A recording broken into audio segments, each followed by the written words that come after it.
the right to birthright citizenship. From the dreamers of DACA to the debate over the visa lottery, immigration policy has been a central aspect of American politics, with a focus on three fundamental democratic principles: life, liberty, and the pursuit of happiness. As America continues to grow from the days of Ellis Island and the Statue of Liberty, certain questions have been raised over previous presidents, most notably birthright citizenship. What is birthright citizenship? Essentially, birthright citizenship, or jus soli, is the automatic granting of citizenship to children born within a nation's borders, regardless of the parent's citizenship or documental status per the 14th Amendment. Through this controversial process, even children of illegal immigrants are deemed natural citizens, and thereby receive the full governmental benefits of being American. Understandably, this has divided the country over the true definition of citizenship and has created a nationwide conversation on whether or not this tradition must continue. Although exploitation of the U.S. immigration system must certainly be addressed through immigration reform, the benefits of birthright citizenship should nevertheless be maintained for both U.S.-born children and their legal immediate family, as both the U.S. Constitution and the principle of the American dream mandate that this nation of immigrants remain the beacon of hope for the world. Principally, the opposition towards birthright citizenship comes from nativist ideals, spurred by intense job competition in a recovering economy between immigrants and Americans. In his administration, President Trump, a key figure in American populism, has acknowledged these complaints and has vowed to address them through immigration reform, such as a merit-based visa system. However, the hypocrisy of these actions is depicted in Mike Lukovich's political cartoon for the Atlanta Journal-Constitution newspaper. Showing Native American mimicking President Trump's birthright citizenship stand, he addresses Trump by asking him to prepare for his deportation. Hinting at the ambiguity of the definition of a true American while also poking fun at jus soli opponents, the author notices the apparent conflict in their attempts to promote the exclusion of immigrants, while they themselves come from different ancestral backgrounds. On the other hand, proponents of birthright citizenship utilize arguments based on fundamental democratic ideals to justify jus soli. From source A, Aileta Shahar maintains that the view of citizenship as a property converges to the following conception: individuals possess inalienable rights to life, liberty, and property. Of course, as Americans, we understand this. From the beginnings of grade school, the ideas of equality forming the foundations of our great nation and government have been instilled in us to such an extent that the phrase "all men are created equal" has equal validity to facts like Washington, D.C. is home to the White House. Furthermore, in her commentary surrounding these principles, Shahar notes that citizenship laws provide political voice to the relevant population, while also, unfortunately, risking leaving anyone who is not born in the country without access to the corresponding right to vote. So, if children who are born on U.S. soil are citizenship, why should the quality of their rights and possession of social benefits be based upon the citizenship of their parents? But this raises another question. Are the people born in the United States automatically citizens? John E. Smith of the New York Times doesn't think so.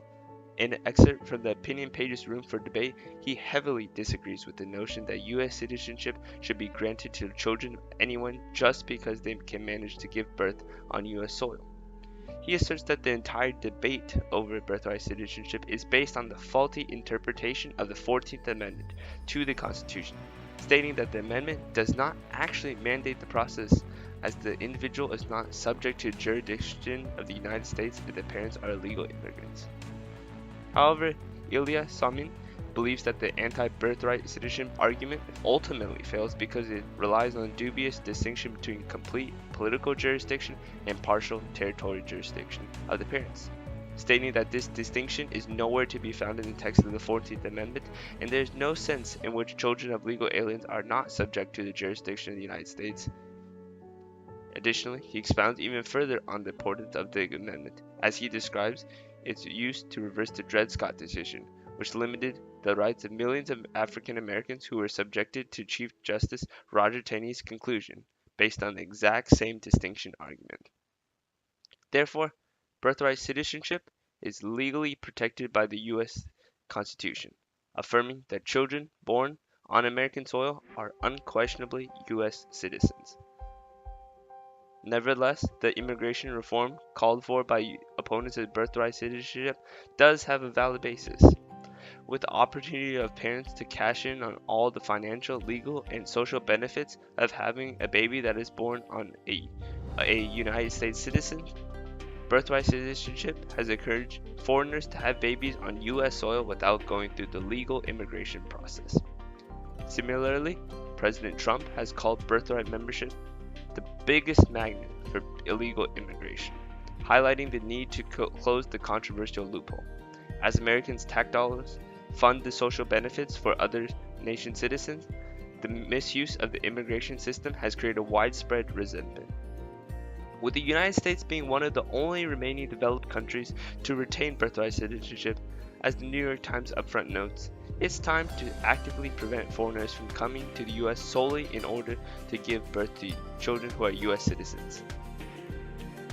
But are these the correct responses?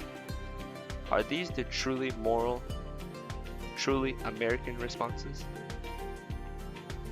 Take, for instance, the fact that the outright ending of birthright citizenship would most likely fail to stem illegal immigration, since undocumented immigrants come mainly for jobs. People come here to work, they fall in love, and they have families. America is a country of immigrants, the home to all. No governmental institution, state or federal, should be able to redefine citizenship to create an underclass in which U.S.-born legal residents and their families are denied economic and social opportunities secured by citizenship. To do so would to be utterly disregard the 14th Amendment and the fundamental democratic ideals of the United States, regressing to a time where discrimination was king and injustice its queen. Therefore, rather than banning birthright citizenship, a better solution would be to have a secure border and a more thorough inspection system, opposed to restricting the rights of nationals. Birthright citizenship is not evil.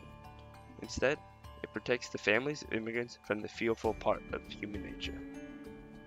Thus, the principle of birthright citizenship should undeniably be afforded to both children born in the United States and their immediate families, regardless of their parents' nationalities.